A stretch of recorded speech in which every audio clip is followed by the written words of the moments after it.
What's going on, everybody? Danny here from The Threshold, and I have Logan of All the Pretty Things getting ready to discuss a brand new single that comes out tomorrow, March 8th. Logan, what's happening, man? I appreciate you joining me. Can we get some background? Background Yeah, let's get on some me. background. Let's hear about All the Pretty Things. Let's hear you got this new single in the works. What's going on?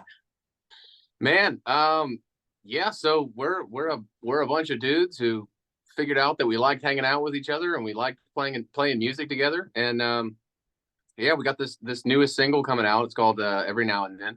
And man, it was actually the first song that we wrote together. Not the first song that we released, but the first song we wrote together. And man, when we finally got the finished product back in our hands, from the mix engineer and the mastering guy, we were just so pumped. I mean, we thought we knew we had something, you know. That's Um, awesome. don't like to be overly confident with it or anything, but we were like, oh shit, we've got something here, man. We need to just push this forward and do everything we can with it. And it's felt good. That song is it's got a lot of emotional weight to it. It was a really important one for me. I was going through a lot of stuff in life at that point in time. Um, and it was therapy. That song is therapy for a good portion of the band, you know.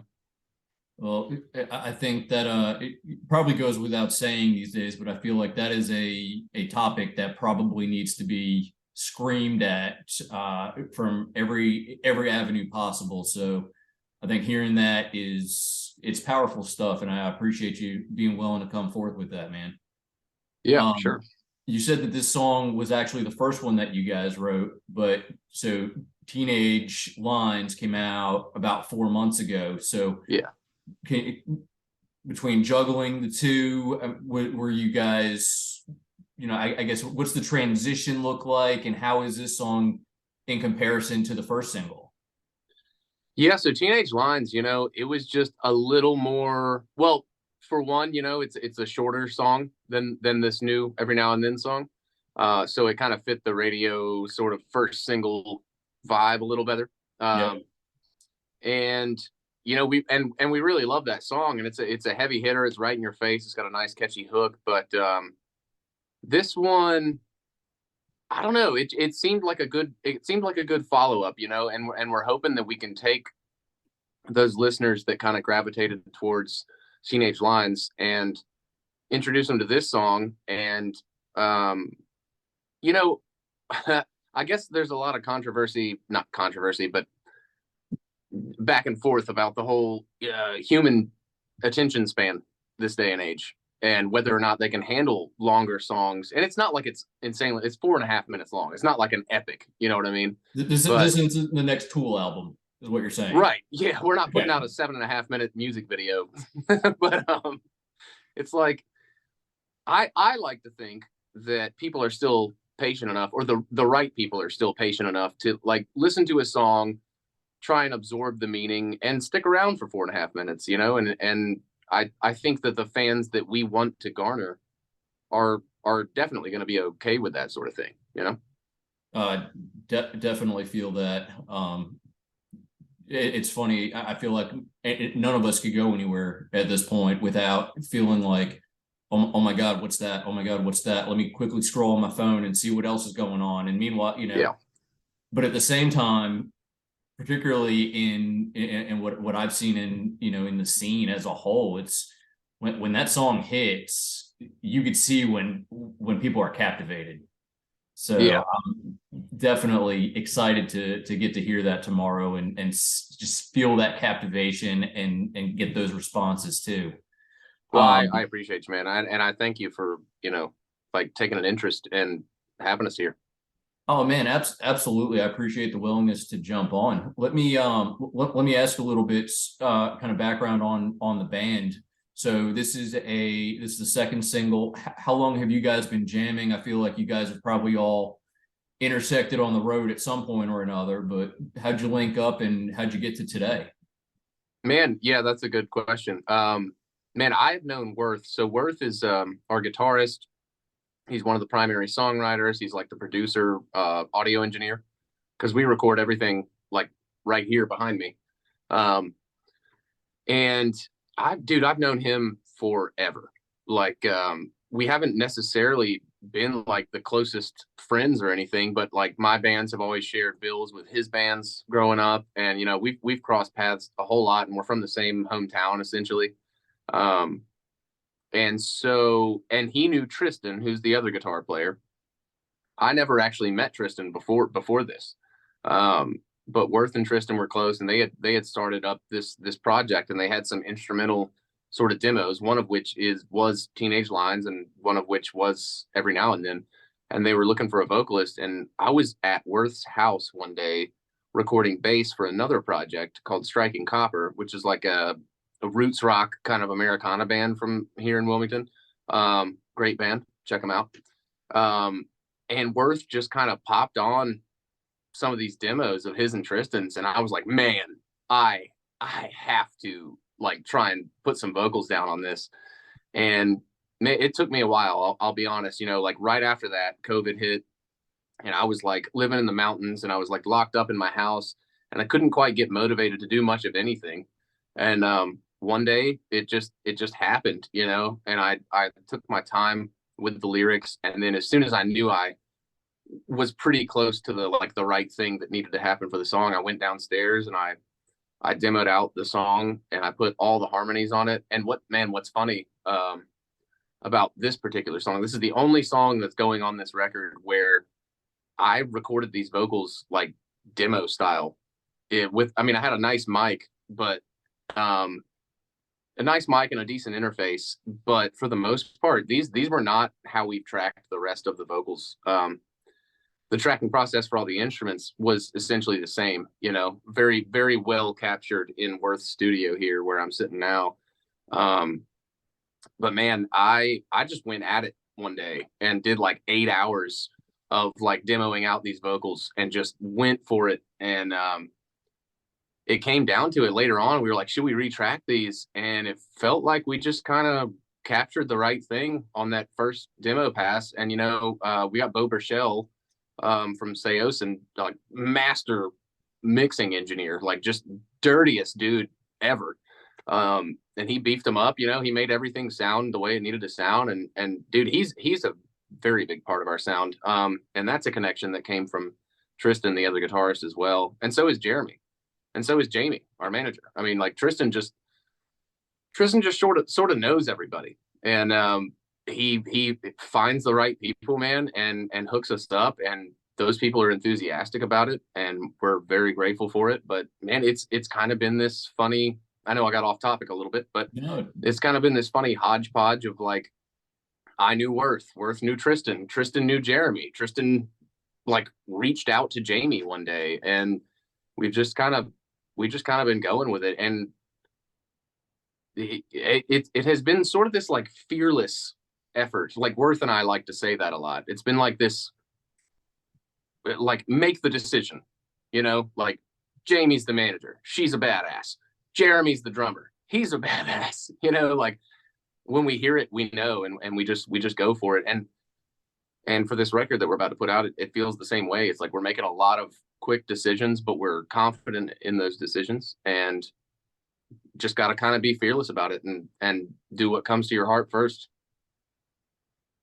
I'd say that's a powerful statement, and hopefully those that watch this can definitely feel that resonate, because I think we all tend to hold back a little bit, and to just, when the chemistry is right, to just go with it and just run with it.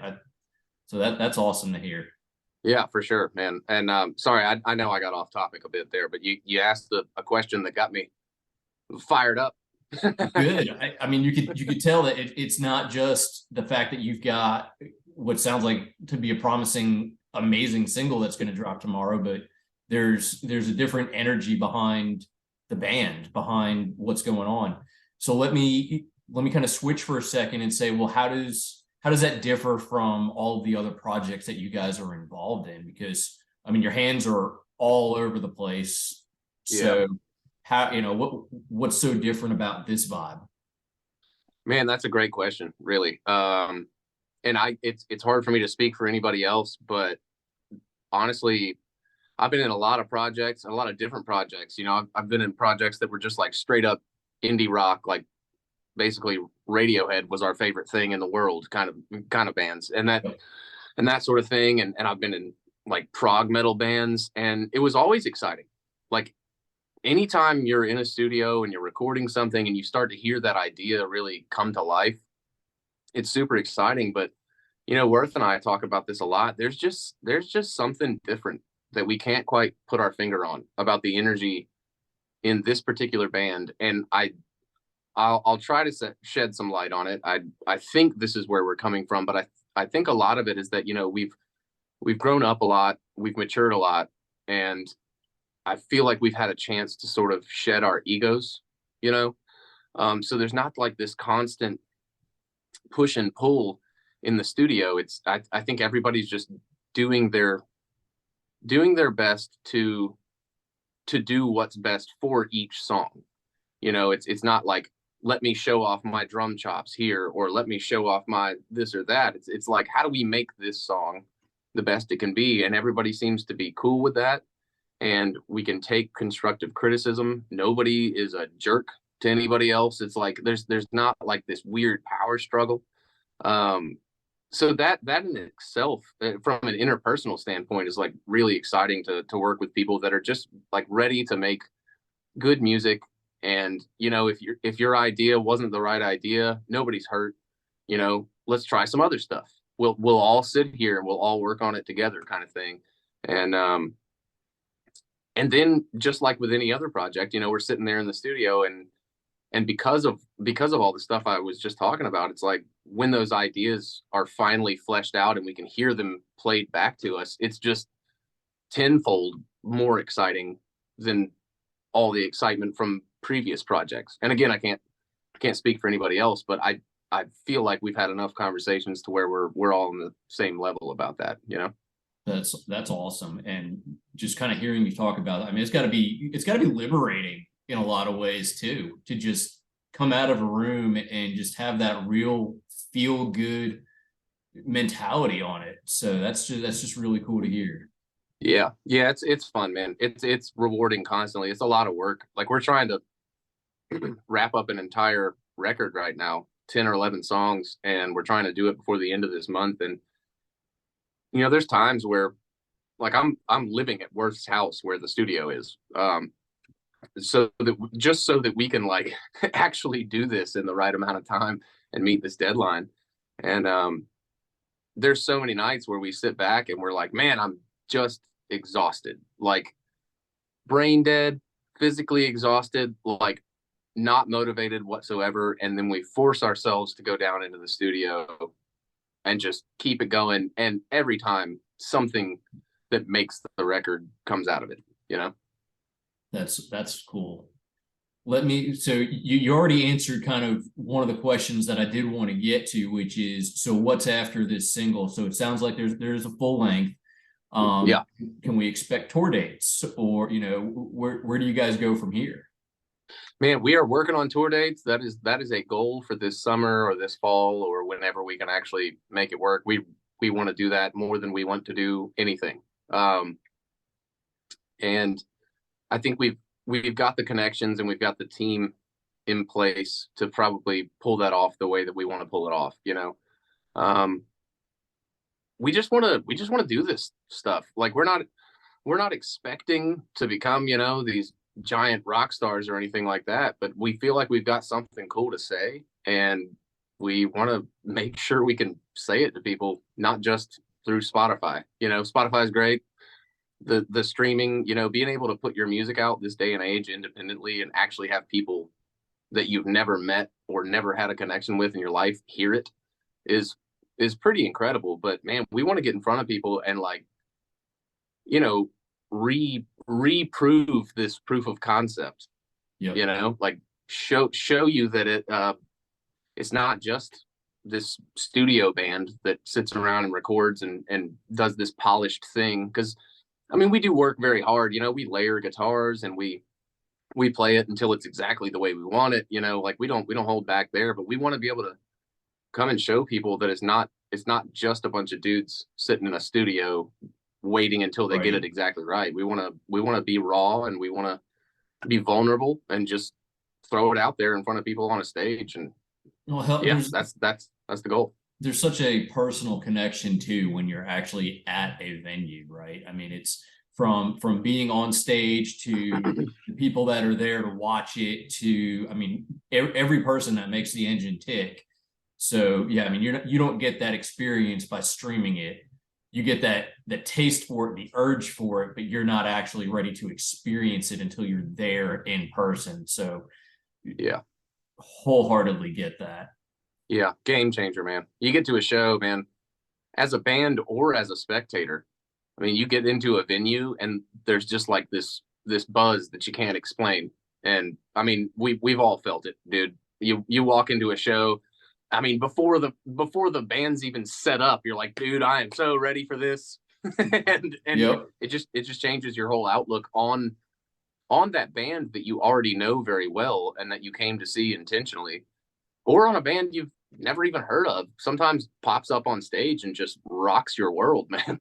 It's rad. That's it right there. Absolutely. So I think we're absolutely on the same page on that. For sure. I do want to go back to something that you said, regarding writing the album. And again, I think particularly in this post-pandemic type world that we're in, you mentioned you could be putting in 8 hours plus of just grueling studio work and feeling brain dead at that point, right? So I mean, what do you do to push yourself through, and how do is there anything that you can kind of offer advice for anybody else that might be feeling that same speed bump, that same writer's block, anything that's, I just feel like the world is in a period of burnout right now. So, I mean, what would you say to that? Man, that's a really cool question. Thanks for asking that. I am certainly not an expert on the subject, but for me, a couple things help. One of them is profound, and the other one is horror movies. So now that we know horror movies is a thing, we'll go back to the profound one. um, really, like, so I'm sure everybody who is a creative who at times gets hung up and struggles with something probably has read that, real creatives don't just sit around and wait for inspiration to come. That's like the lazy approach. And dude, trust me, I'm not trying to diss anybody who has waited around and like for inspiration to come, because dude, that's been a lot of my time on this earth. But I am finding what they say to be true, where if you wake up every day and literally make yourself do it, like if you wake up and just write three pages of what's on your brain, like it can be total garbage. Like not everything has to be a masterpiece.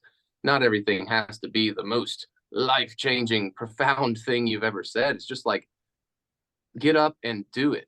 And when we walked into this process, man, I was scared that I wasn't going to be able to come up with enough of the stuff that I felt was worthy to be on this album in time.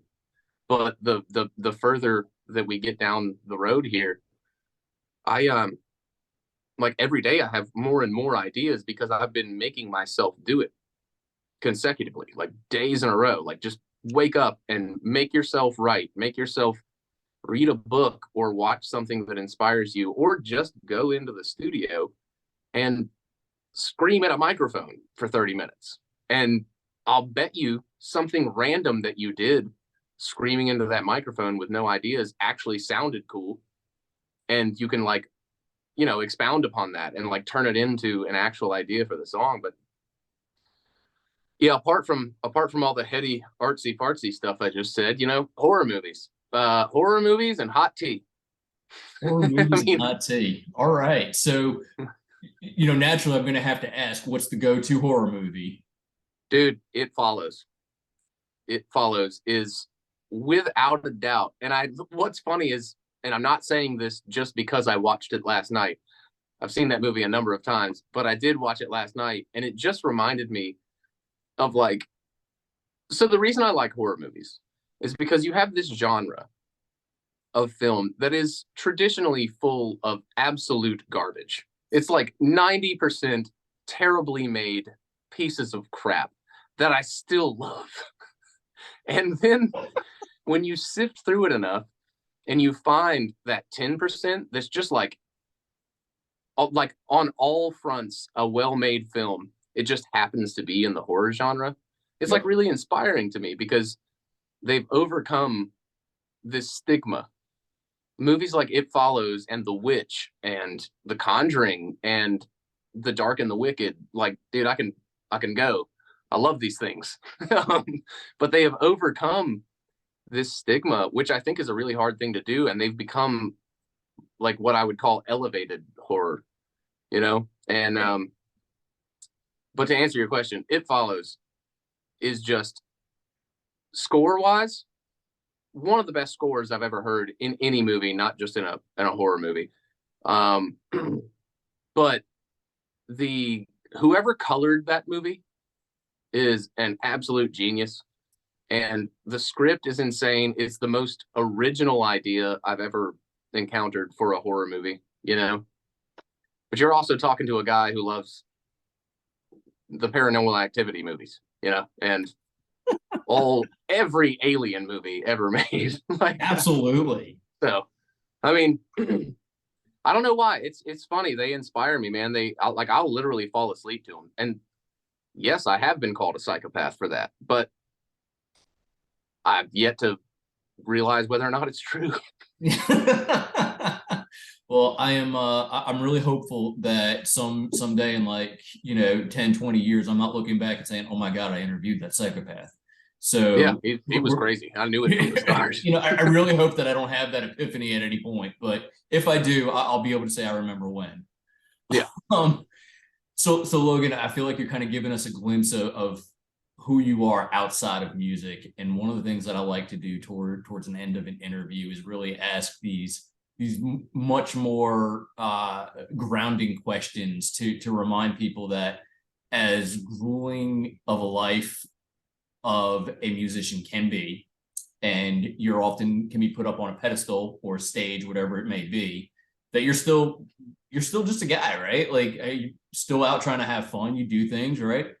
Oh yeah, So I like to throw random questions out there that do it. people I love may this. just think twice about, like, oh my God, I never would have thought about that. Like, he really is just a person.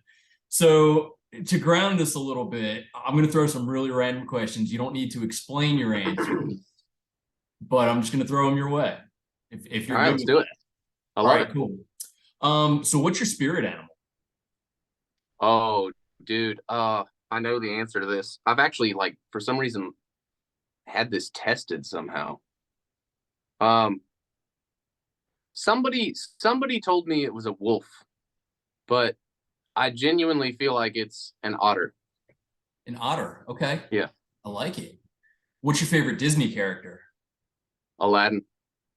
Excellent choice. Do you have a favorite holiday? I'm dude, I'm kind of a Halloween guy. I mean, that should Yep. maybe make sense. It does. It certainly does. Board game, card game. I really love gin as a card game. Board game, dude. Oh, isn't Cranium a board game technically? Technically, it is. It sure Yeah, is. I like my trivia. I'm a trivia guy. That's Like cool. trivia and like acting it out or sounding it out kind of stuff. Yeah, Oh, I bet that could be fun. So do yeah. you ever, and so now I'm just going to run with that. Do you ever like try to rope the guys or, go out to like a trivia night or spend time on the road or anything like that? And like, let's do some freaking charades, man. Like, Dude, I try to get Worth to go do trivia with me like every week. And um he's yet to join me. And it's not because he's boring. He's not boring. He just is very focused. And right now we're focusing on a thing. And I'm gonna keep pushing. I'm gonna keep pushing for it because I love my trivia night. One thing I will say that I do that like embarrasses people on a regular basis is that me and my my siblings play this game that we've like overly developed. It's like a known game called Snaps, but we've sort of like developed it into our own thing where we'll like go to a bar and ask somebody to tell us like a random famous person's name. I mean, it could be George Washington, Fred Flintstone, Brad Pitt, anybody. And then we like make our sibling guess it without telling them the answer. It's like a mind reading game. And it destroys people's brains. And it's so much fun. So like I'm that dude. I'm like random street magician guy. That's awesome. Yeah. I mean, I'm that's a got to weird be fella. fun though, right? It probably just keeps things moving at a atypical pace and Yeah. just keeps people on their toes, which, in my humbly biased opinion, it's what life should be about. Dude, I love it, man. Because I mean, it lets you get to know like a perfect stranger. Normally, you can't just walk up to a perfect stranger and be like, "Hey, let's have a conversation." But you can definitely walk up to a perfect stranger and be like, "Do you want to play a game, a mind reading game?" And Right? they're like, "Absolutely." That's And then you get to cool. know somebody, you have a good time, whatever. I've met some cool people doing it. I'm sure. I'm sure. And, and then probably you and this person, for what the rest of the day, it's like, that was a really cool thing that happened today. Yeah, Everything else could have been absolute crap, but that 5 minutes, whatever it is, it's like, it's just shedding a little bit more, just again, off the beaten path, something atypical that I feel like just life needs more of. yeah, no, I agree, man. It shakes things up. I just like to. I want to experience all this stuff, and I like typically am one of those guys that's like, oh, I hate people, but really I clearly don't. I like do my best to reach out to people. It's a strange dichotomy that I'm in with with society. I, I actually heard somebody say, and I of course ran with this, that I hate everybody so much only because I love them so much and they refuse to let me love them. Yeah, That's fair, makes sense, man. right? Just So let me hang out with you. I just want to get to know you. yeah, it's like, come on, man, like stop, just stop, like get out of your own way for a second. Yeah, I wish more people like could just sort of step outside the box there, man. Step outside of their own head. I feel like we've gotten so caught up as a society, like with the idea, this grandiose idea of hating everybody and hating everything and being so anxious all the time and being afraid to talk to people and like people don't want to talk to you and none of that shit's true. It's like you just have to kind of crack somebody's shell sometimes, man. That's exactly it. And from the sounds of it, the new music that's coming out, you guys getting out there, sounds like that's a perfect door to be doing exactly that. And I for one am extremely excited to hear what's coming. Hopefully get a chance to see you guys on the road. Yeah. I want to be cognizant of everybody's time here, but I guess any parting words from your end, be it about the band, about life, people that are going through stuff. What's your message to the world? Oh man, everything's temporary. And yeah, no matter what it is, dude, I've had some weird rough times, especially the past couple of years while I've been writing this music and there's always a way to turn it into something good, something that can help somebody else and just like I don't know, being open to living your life and living it with other people in mind is cool.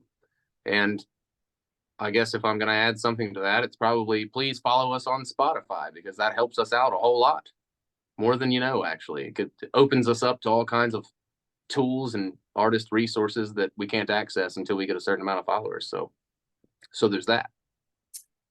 Well, and I guess so to our viewers, you heard it directly. Go to Spotify. Make sure that you are not just listening to this song, but also Teenage Lines. Be on the lookout for an album, more to come. Logan, thank you so much for the opportunity to be able to sit down and chat. All the pretty things. Looking forward to it. Congratulations in advance on tomorrow's release, man. Heck yeah, dude. Thank you so much for having me. This has been great. Absolutely.